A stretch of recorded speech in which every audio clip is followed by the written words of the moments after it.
sa Matthew 1:23.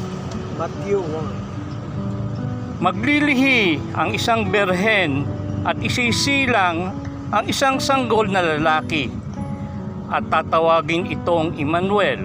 Ang kalugan nito'y kasama natin ang Diyos. Actually, yung word na Emmanuel, nakasulat yon sa Hebrew word yun eh. Yung word na kasama natin ng Diyos, dahil ang New Testament nakasulat sa Greek yun. Kaya magkaibang word yun. Yung isa, Hebrew, naiintindihan ng mga Hudyo.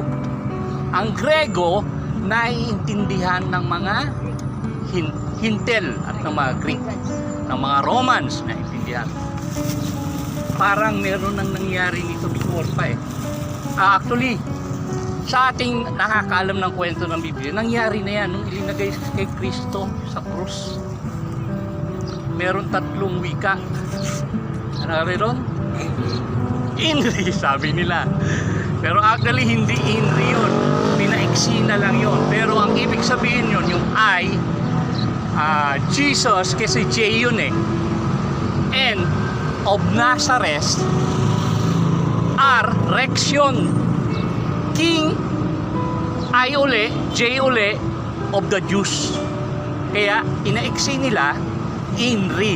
Pero ang talagang nakalagay ron, Jesus, King of the Jews.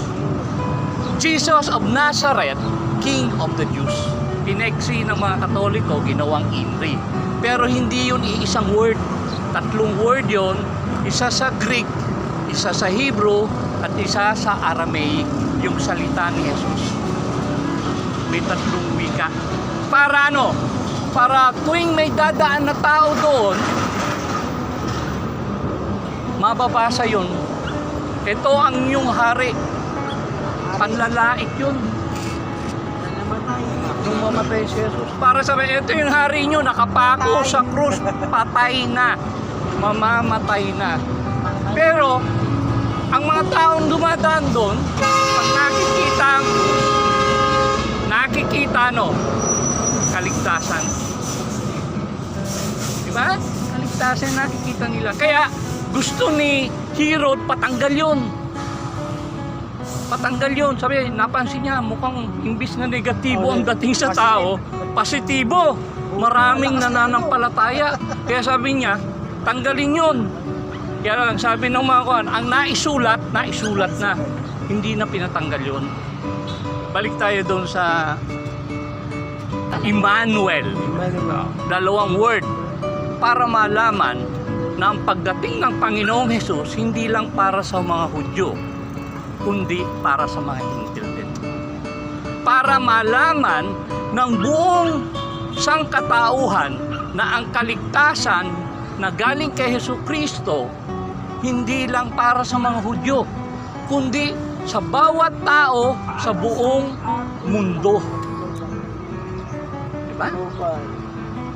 Ano ibig sabihin ng Emmanuel? Sa Tagalog, kasama natin. May 3 punto lang ako. Medyo pasensya na kayo, medyo mahaba-haba. Pero pag 5 minuto lang siguro. Ang unang-una, pag binanggit ang kasama natin ang Diyos, ang pumapasok sa atin, ito, kakampi mo ang Diyos. Hindi mo kaaway. Tandaan nyo yan. Kakampi mo ang Diyos. Sa English, alliance. Di ba? Alliance.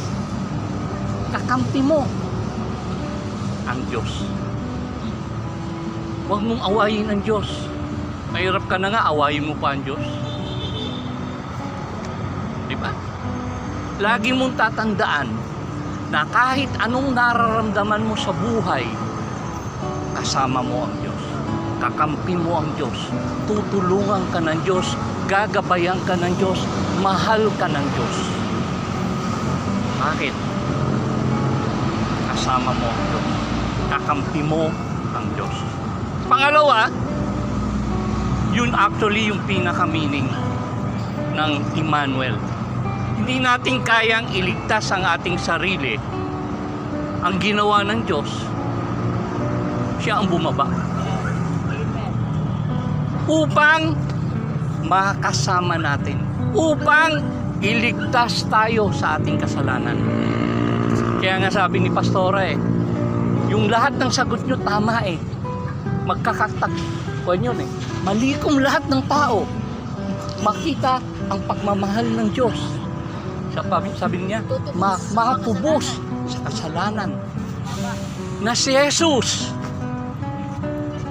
ang Diyos, nagkatawang tao. Imagine Diyos. Siya ang may likha ng sa buong sanlibutan. Pumayag maging isang maliit na cell pumasok sa sinuunan ni Maria. Then, lumaki. Ipinanganak. Pumayag na wala siya, helpless. Na kahit ang kumain, tao ang gumagawa. Si Maria, sususo sa kanya. O, di ba? Si Joseph, nagtatrabaho para maipakain kay Jesus. Pati nga sa luwal ni Jesus, siguro, tao ang nagsusuot. Di ba? Helpless ang bata Pumayag ang Diyos na lumaking naramdaman ang bawat nararamdaman natin. Simula pagkabata, kaya walang tao makapagsabi na anumang naramdaman mo, hindi naramdaman ng Diyos. Lord, hindi mo naman naramdaman yung naramdaman ko. Actually, mas higit yung naramdaman ni Jesus. Kaysa sa atin. Wala pa tayo sa alam. Pinalo siya. Sinampal siya. Ipinabos ako. Kaibigan niya, pinagkanuno siya sa Traidor pa. Diba? 30. Mura, sinipa. Lahat. Malala pa yan. Tapos, ginawa pa siyang Katawa-tawa.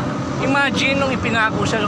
Malinis pa nga yung nasa sa mga simbahan na may tao Kasi may sapin pa To be honest with you, pagka ang pinapako ng mga Romano ang isang kriminal, hubot-hubad para hiyain. Walang Para makita, yan tingnan mo yan, tuli. Gusto nilang hiyain si Jesus. Pero pumayag ang Diyos. Samantalang kaya niya, ayawan na. Bababa na ako rito sa Anghel, bumaba ka na rito at puli-puli mo to. Pero dahil sa pagmamahal ng Diyos sa atin, kasama natin ang Diyos, tiniis niya lahat yun. Yun yung pangalawang punto. Last point. At ang last point, hanggang ngayon, kasama natin. Amen. Pag tinanggap mo si Jesus sa puso mo, kasama mo. Sabi niya, no?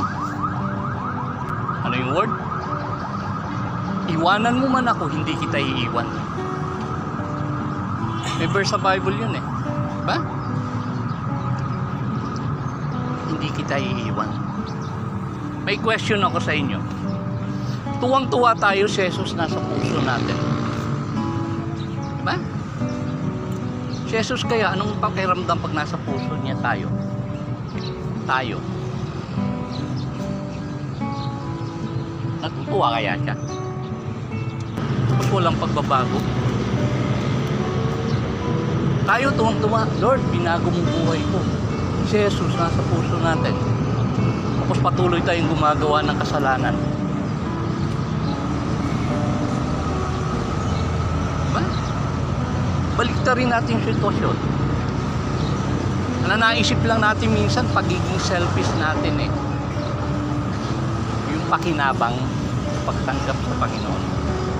Pero yung gusto ng Diyos, kaya siya pumasok sa puso natin, gusto niya mabago tayo. Magbago tayo. Diba? Siya na, actually, hindi naman tayo magbabago sa sarili natin. Siya ang magbabago sa atin. Okay. Yun lang.